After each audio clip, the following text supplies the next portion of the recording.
Okay, so the reason I'm making this video is kind of just a short video to tell you why I'm taking Huel, why you should maybe take Huel, and what I'm going to be looking for over these next 30 days while taking it. That's the general consensus of this video. So let's start off with why I am doing this. So I have very limited time in the mornings, especially in the weekdays. So I'm revising right now for tests, which will be for the next month, which is kind of why I'm doing this. Breakfast usually takes me about an hour. Using Huel, hopefully it will shave off about 50 minutes of that. I can literally just drink it, no washing up to do. When I'm done, throw it away, or I could even drink it on my way down to the gym.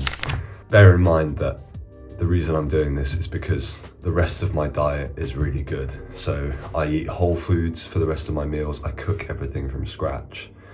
Everything is single ingredient. So this is kind of why I'm doing this. And something I need to mention before anyone does go on Huel is, from my anecdotal research, I have read about some people saying that they drink Huel exclusively in their diet, so they don't eat anything else, which I personally wouldn't recommend. I don't know the science behind it, but I know that not chewing anything is probably, one of the downsides of many. So yeah, bear that in mind. The reason I'm doing this is because, like I said, I have a varied diet.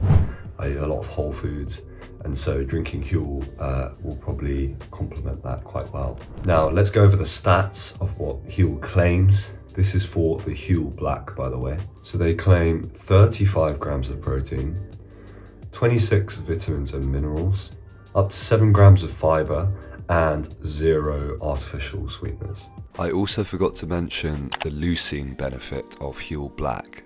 So Huel Black doesn't specifically state how much leucine it contains, but after a quick AI search, a rough estimate would be around 3 grams, and the threshold per meal for leucine to trigger muscle protein synthesis is 2.5 grams. So you're well over that threshold. Now, I'll put up an ingredients list on the screen, but the general consensus is that it's 80% healthy, 20% not, right?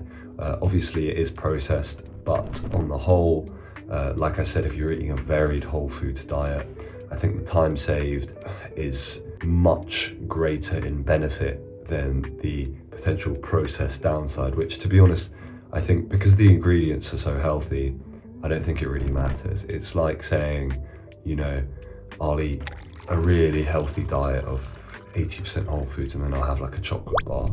I think it's that kind of vibe. But that's just what I've seen from doing a little bit of research online. I can't make proper claims until, one, I try it, and two, I do more research. I just did enough so that I knew what I was putting into my body, and yeah, that's it. So Huel is very well researched. A lot of people promote it online, so I just wanted to try it for myself. Obviously, the time saved is a huge benefit. So what we're going to measure over these next 30 days roughly is how I feel when I'm on it in terms of fullness, also in terms of my energy levels, and generally like my recovery, everything.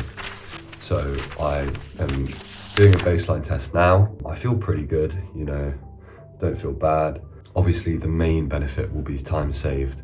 It probably won't change much because, like I said, my diet is varied whole foods, and this is only one meal that I'm replacing with 5 days out of the 7 days in a week. So we'll see how it affects me, if it does at all. And then at the end of these 30 days, I will let you know if it is a good idea for you personally. But from what I've said so far, if it sounds good to you, I think, try it out for yourself. Like I said, it's for people who want to save a bit of time and people who are not eating junk food for the other meals. If you eat whole foods, then this can be a really beneficial thing to do. But that's kind of all I have to say at the moment. I think I've covered everything, but yeah, like I said, not too long of a video, just kind of explaining why you might want to do it, why I'm doing it personally, and what I'm going to be looking for over these next 30 days. But that's about it.